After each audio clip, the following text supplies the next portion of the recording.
Belakangan Kina baru menyadari kalau gambaran ideal dalam pandangannya ternyata adalah kurus kering.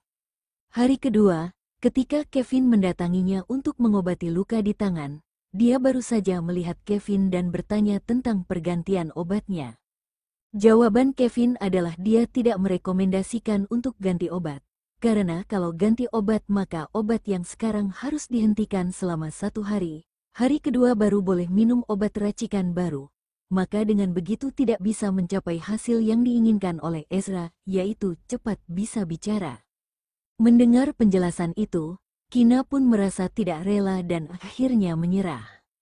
Setelah dia bangun dari tidur siangnya, Kina mendapati kalau dirinya sudah bisa berbicara, meskipun suaranya serak dan belum bisa kembali normal, akan tetapi setidaknya dia sudah bisa bersuara. Yang pertama kali dia kabari adalah Ezra.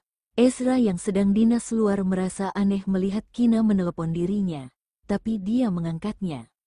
"Ada apa Kina? Kalau kamu ada perlu kamu bisa kirim SMS." "Ezra, aku sudah bisa bicara," Kina berkata dengan gembira.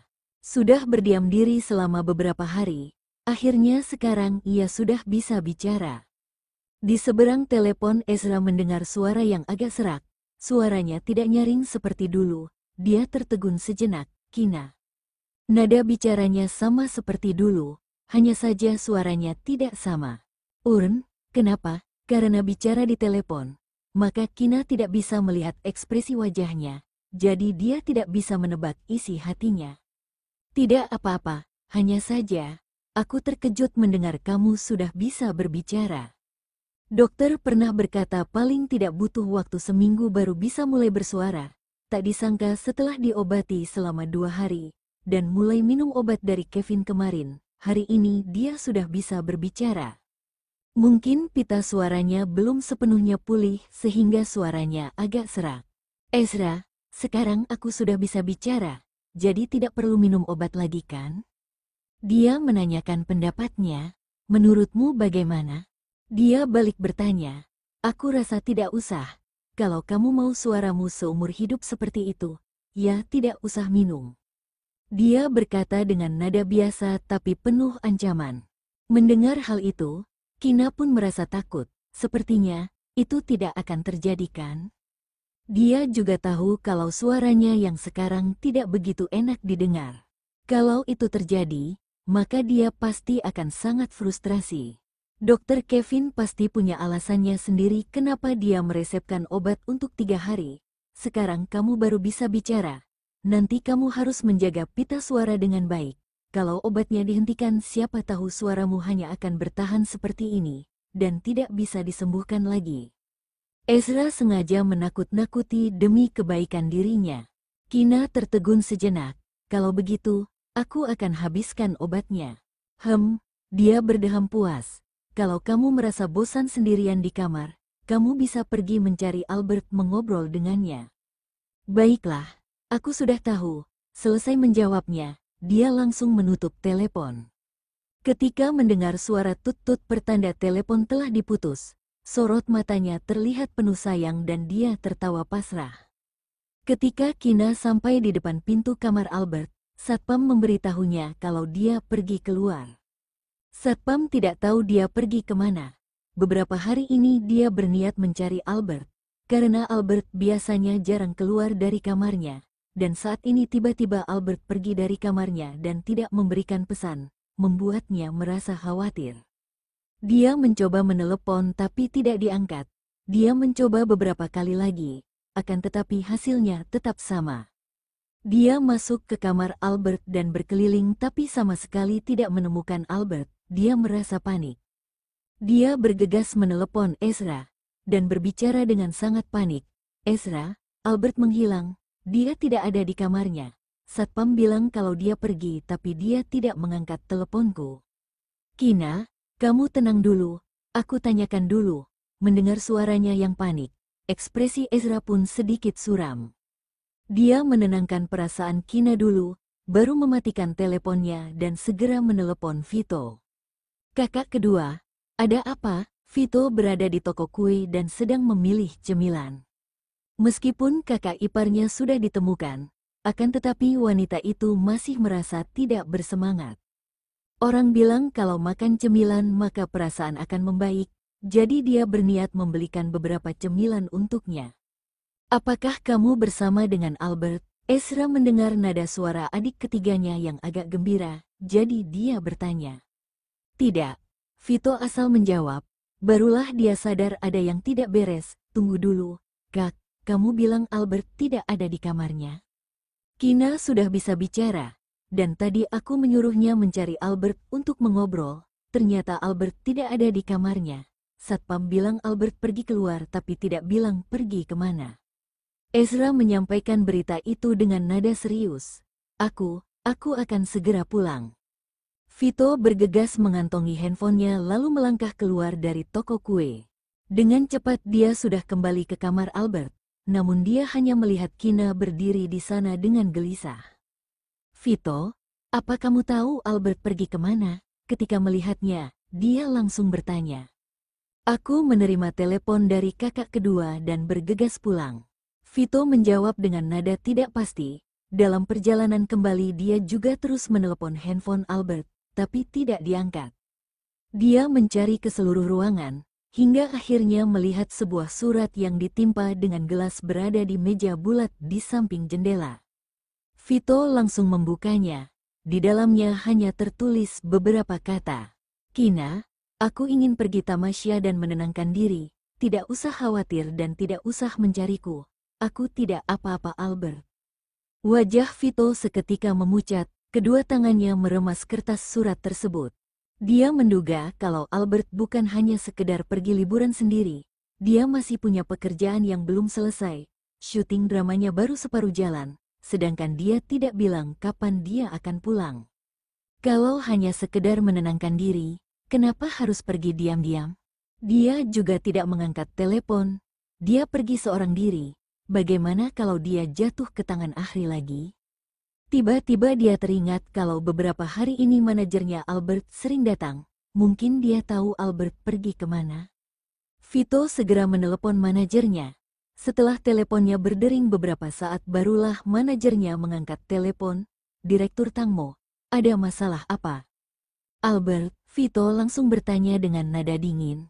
Manajernya kaget dan menjawab, bukankah Albert berada di rumah sakit? Meskipun dia kelihatannya biasa saja, namun Vito bisa merasakan kalau manajernya pasti tahu tentang Albert. Jangan pura-pura, sekali lagi aku tanya padamu, Albert pergi kemana? Vito sudah panik dan kesal, dia sudah tidak ingin basa-basi lagi. Tunggu dulu, Direktur Vito, hari ini aku tidak pergi ke rumah sakit, aku juga tidak menghubungi Albert, bagaimana aku bisa tahu dia di mana? Bukankah dia selalu berada di rumah sakit? Manajernya menjelaskan tanpa rasa berdosa. Setelah mendengar penjelasan manajernya, Vito merasa 100% yakin kalau manajernya pasti tahu akan keberadaan Albert. Albert adalah artis yang ditangani oleh Tama. Kalau memang dia tidak tahu kemana Albert pergi, maka ketika dia mendengar kabar tersebut harusnya dia merasa panik, dan segera bertanya apakah Albert bertingkah aneh atau tidak, dan kira-kira pergi kemana. Bukannya malah buru-buru menjelaskan kalau dia tidak mengontak Albert. Apalagi belakangan Albert baru saja kecelakaan, jadi kalau dia tiba-tiba menghilang siapapun pasti akan panik. Vito tidak banyak bicara, dia segera mematikan teleponnya, lalu berkata pada Kina, Kak Kina, kamu kembali saja dulu ke kamar, aku akan pergi mencari manajernya Albert, mungkin saja dia tahu Albert pergi kemana. Kelihatannya dia harus menggunakan cara khusus supaya Tama mau memberitahukan di mana keberadaan Albert. Mungkinkah Albert? Vito sudah keburu memotong ucapannya, tidak mungkin. Akhir-akhir ini banyak pembunuh yang berkumpul di kota Zaun. Ahri juga entah bersembunyi di mana. Sepertinya tidak mungkin di saat yang berbahaya ini dia malah menculik Albert. Ditambah lagi ada satpam yang berjaga di depan pintu kamar Albert. Di sekitar rumah sakit juga banyak satpam yang berjaga. Meskipun Ahri mampu, namun dia tidak mungkin menculik Albert tanpa pergerakan sama sekali. Ketika dia sampai di depan pintu kamar, dia bertanya pada satpam dengan gusar, kenapa tidak memberitahuku kalau dia pergi dari kamarnya? Kalau nyonya kedua tidak datang mencarinya, maka kalian pun tidak tahu kalau dia hilang bukan? Tuan, ketika Nona Albert pergi, kelihatannya dia seperti sedang berbicara di telepon dengan Anda, dan bilang kalau akan pergi jalan-jalan dengan Anda, maka kami. Satpam itu menjelaskan dengan takut, skill akting Nona Albert memang terlalu bagus, sehingga mereka tidak menyadari ada yang aneh. Mereka mengira kalau Tuan sudah menunggu di bawah sehingga mereka pun tidak mengecek lagi. Kalian ini, Vito menunjuk beberapa satpam di sana dan berkata dengan dingin, semuanya dihukum. Baik, para satpam yang tahu kalau mereka telah melakukan kesalahan segera memberi hormat kemudian pergi dari sana. Setelah Vito pergi, Kina pun kembali ke kamarnya. Ketika melihat si kecil sedang menangis, dia bergegas menggendong dan menghiburnya. Begitu si kecil melihatnya, dia langsung menyusupkan kepala di dada ibunya. Melihat tingkahnya yang lucu, Kina tertawa sayang. Anak ini kelihatannya tidak pernah kenyang. Ketika menangis harus selalu diberikan makanan baru bisa diam. Dia mengelus rambut anaknya dengan lembut lalu mengangkat baju dan mulai menyusui anaknya. Ketika teringat akan kepergian Albert, ekspresi wajahnya berubah menjadi sendu. Di sebuah hotel berbintang, Vito membawa beberapa orang pengawal berbaju hitam dan mendatangi sebuah kamar di hotel, dan memerintahkan pelayan untuk mengetuk pintu. Tama melirik dan melihat yang berada di luar adalah pelayan hotel, barulah dia membuka pintu. Namun detik berikutnya pengawal berbaju hitam segera menyusup masuk dan membuatnya kaget. Dengan mudah Vito melangkah masuk, aura dingin terpancar dari sekujur tubuhnya dan terlihat mengancam. Di mana Albert? Dia bertanya dengan dingin. Direktur Vito, aku benar-benar tidak tahu Albert di mana. Albert adalah artisku. Aku juga khawatir karena dia menghilang. Aku sedang bersiap-siap mencarinya. Manajer Tama berkata dengan ekspresi panik. Vito berjalan ke samping jendela dan tidak berkata sepatah kata pun, lalu pelan-pelan membuka jendela dan menatap ke bawah. Tuan Tama, aku sudah kehilangan kesabaran. Aku tanya sekali lagi, di mana dia? Suaranya yang serak dan dalam penuh ancaman. Direktur Vito, aku benar-benar tidak tahu di mana Albert. Anda adalah investor paling besar di drama yang dibintangi oleh Albert. Aku tidak mungkin menyinggung Anda kan? Kalau aku tahu Albert di mana, maka aku pasti akan langsung memberitahu dirimu. Manajer Tama berkata dengan takut dan gemetar. Lakukan. Vito memberikan perintah dengan dingin, pandangannya mengarah ke bawah jendela. 3 orang pengawal segera menangkap Tama dan membawanya dengan paksa ke depan jendela, lalu membiarkan separuh badannya tergantung di luar jendela, bergoyang-goyang hampir jatuh. Tama dibuat terkejut hingga wajahnya pucat pasi, lalu berteriak ketakutan. Direktur Vito, apa yang ingin kamu lakukan? Kamu ini manajer Albert yang dijuluki manajer emas. Akan tetapi kamu malah tidak tahu sama sekali keberadaan artismu sendiri. Kamu pantas mati. Wajah Vito terlihat kejam dan dingin, dan ucapannya sangat kasar. Selesai berkata, kedua orang pengawal mengangkat kaki Tama dan bersiap menjatuhkannya keluar jendela. Tama hampir dibuat pingsan karenanya. Tinggi bangunannya mencapai 20-an lantai. Keringat sebesar biji jagung bermunculan di leher dan dagunya, dan menetes jatuh ke bawah. Direktur Vito, kalau ada masalah kita bisa bicarakan baik-baik. Suara Tama bergetar hebat, dia hampir menangis. Meskipun dia tahu kalau Vito hanya sekedar mengancamnya, karena dia tahu kalau Vito mau dia mati, maka dia akan langsung melemparkannya ke bawah. Tapi posisi dia sekarang dipegang oleh kedua orang pengawal dan tubuhnya bergantungan di udara. Kalau kedua pengawal itu tidak hati-hati dan pegangannya tergelincir, maka dia pasti akan jatuh ke bawah dari ketinggian 20 lantai dan tubuhnya hancur berserakan. Sudah tahap ini, apakah masih ada yang bisa dibicarakan lagi? Vito mengeluarkan kotak rokok dari kantongnya, kemudian menaruh sebatang rokok di bibirnya. Nyalakan api untukku. Selesai berkata, pengawal yang sedang memegangi Tama segera melepaskan pegangannya dan bergegas menghampiri Vito, membungkuk dan menyalakan api untuk tuannya.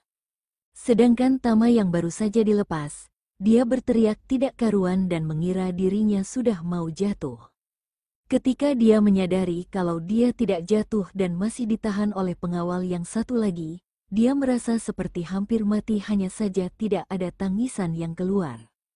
Tuan Vito, aku akan memberitahumu apa saja yang ingin kamu tahu, aku mohon. Aku mohon padamu, tarik aku dulu. Oke, suara Tama bergetar hebat. Sekarang ini dia hanya ditahan oleh satu orang pengawal. Kalau nanti pengawalnya, elah dan pegangannya mengendur, maka dia benar-benar akan menghadap Tuhan. Vito duduk dengan santai di sofa bagaikan gunung Taisan. Kedua kakinya bersilang dengan penuh elegan. Kuku jari tangan yang memegang rokoknya terlihat rapi. Posturnya terlihat tenang dan anggun ketika menghembuskan dan menghisap asap rokok. Sama sekali tidak terlihat kalau dia sedang panik mencari Albert. Asap rokok yang tebal bergulung di hadapannya dan pelan-pelan menghilang, memunculkan wajah tampan di balik kabut rokok. Dia terlihat misterius dan elegan, dan ekspresi wajahnya semakin menakutkan. Beberapa saat kemudian, setelah Tama memohon lama, dan rokok Vito tinggal separuh, dia baru pelan-pelan berkata, "Tama, apa kamu tahu kenapa aku biasanya membunuh orang yang membuatku kesal?"